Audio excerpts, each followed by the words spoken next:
Yes, girl of mine with silver in your head. Oh, I still want you.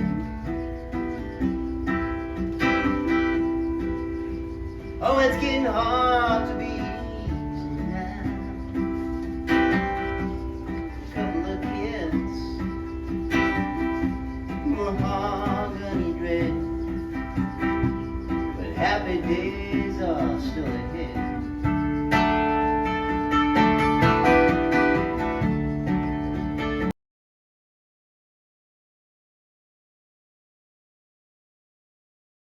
Hey everybody, so picked up some records recently and I just thought I'd talk about them. One kind of crazy story. It's just weird how this stuff kind of works. One day I texted Mazzy out of the blues, just kind of curious if he had this record, which is, it's called Dylan's Gospel, The Brothers and Sisters. And it's Dylan songs done with gospel arrangements, like gospel choir arrangements. What made me ask him about it was that I had come across, I don't know how I heard it, I don't remember what I was listening to at the time, but the times they are changing the lead track, and it features Mary Clayton. And it's stunning, absolutely stunning. So then I just kind of kept streaming songs from the record, and I was just curious if he had it, you know, because he's a big Dylan guy, and thought maybe even it might have been like in Coleman's collection, because Coleman had a lot of gospel records and stuff. But yeah, but Mazzy didn't have it, and sure enough, he goes to meet Dizzy to pick up a new batch of records to sell from Dizzy. And sure enough, this was in there. Bam. Just like that. Completely random. And I know Mazzy mentioned this and talked about it in a video. Last week, my friend John, the Digital Gramophone, texted me and he asked me if I had the Dylan Gospel record. I had no idea what he was talking about. I've never heard of this record. But all of a sudden, literally a week ago, he asked me about it.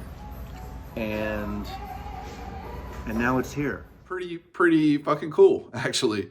So, yeah, I'm excited to have this. It's a really good record. Looks to be in really good shape. And there it is, the Ode, yellow Ode label.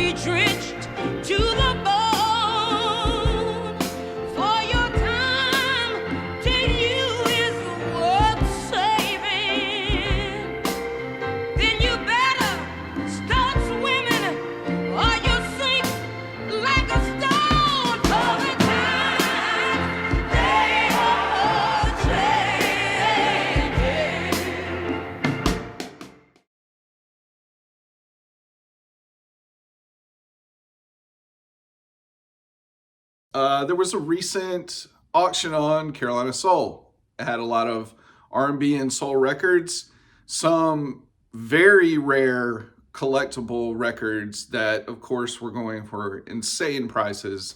And then just some other like classics, you know, the classics to people that are, you know, into R&B and soul. But yeah, speaking of Mary Clayton, I grabbed this one, won this one in an auction. Now the jacket is destroyed. There's like a big seam split there and it's kind of bent, and there's a good amount of ring wear on there.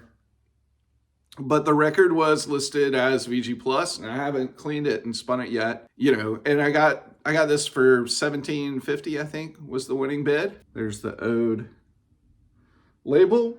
Come around, but I swear my God, one day I'm gonna cut him down. You see I heard screaming, oh, if they were crazy.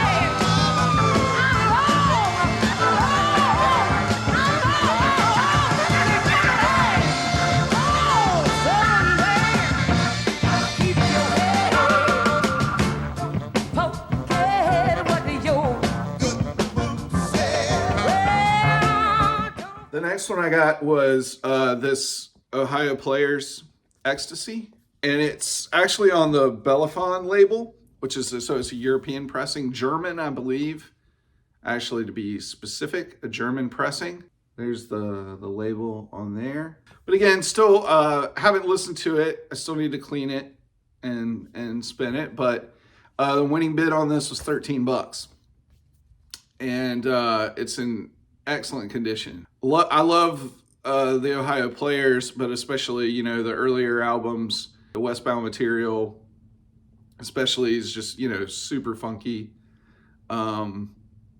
Fantastic cover. Okay, finally, the last record that I got on that auction at Carolina Soul is an album by somebody that I've been into for a while. I've been looking for anything by her on vinyl for years, and specifically this album. So I was really excited to win the auction on this one. P.P. Arnold's Kafunta from 1968, 1969, 1968, I think. But on immediate, this is a UK, no, this is the US pressing, sorry. It's the US pressing, but it's on immediate. Here's the label, the immediate label. So the first time that I ever heard P.P. Arnold was on this box set, Girl Group Sounds. It's like a 4 CD set of a bunch of kind of rarer girl group sounds, you know? Some artists that are well known, but maybe songs by them that you just don't know as well. Her version of The First Cut Is the Deepest is on here. And as soon as I heard that, I was hooked. I was blown away. So she was actually the first person to record that song. It was the Cat Stevens penned tune. You know, she started as one of the Ikettes. And then when they toured with the Rolling Stones over in the UK, she decided to stay there. She quit the Ikettes and stayed there, took up residence. She became adored by Mick Jagger. Some say that, I think that they had a relationship, a fling, if anything. She was signed to Immediate Records by Andrew Oldham. And she was the first female artist to be signed to Immediate Records. She's since been known as the First Lady of Immediate. She's kind of called the Queen of Soul in England. Take that for what it's worth. But I think that was the big thing about her, was that here she was, an actual Black American woman coming from the gospel tradition, singing with a real soul style, a real R&B American soul style, amongst, to be honest, a bunch of, you know, English pretenders, right? You know, so I think that was a big reason why she was embraced so much. But this is a great record. Now, some of the covers, you have God Only Knows, you have Eleanor Rigby, you have Yesterday. Those are okay. This is the kind of thing with her. She had such a soulful vocal. But in order to sell records in the UK, if they recorded straight up like R&B, for some reason, it was considered too black to be played on the radio stations there. But yet, they're, you know, embracing the small faces and the Rolling Stones, you know, whatever. But yeah, so that was kind of the problem that she faced. And then so she would record these covers, pop rock songs from the UK, and they would get these huge arrangements, these huge orchestral pop arrangements. John Paul Jones did the arrangements on this record, or most of them. What you cannot deny, though, is that vocal. And it cuts through a lot of that stuff. So the songs, To Love Somebody, the Barry Gibb song, and Angel of the Morning, she kills them. Absolutely slays those songs. And they're soulful. They sound like R&B songs. They're, even with the arrangements, because of her, just her vocal strength. All in all, the whole album, I think, is it's kind of a good like pop R&B record. And I'm just really excited to have it. I've had like her greatest hits collection. I've had that on CD for years. Yeah, really, really excited to have this one. And I got it for $36. And like I said, you're probably checking behind me and you can see if that's a good deal or not. But yeah, I'm really excited about that one. But I'm a woman. Can't you see what I am? I'm giving free just for you. What good does it do if I ain't got you?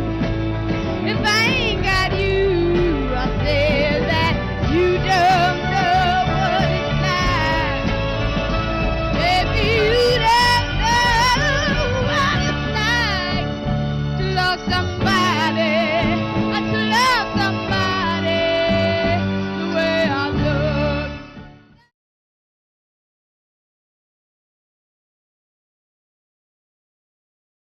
Okay, and so kind of like a closing statement here, specifically about Carolina Soul. After this auction, I deleted the app off my phone. It was so incredibly frustrating.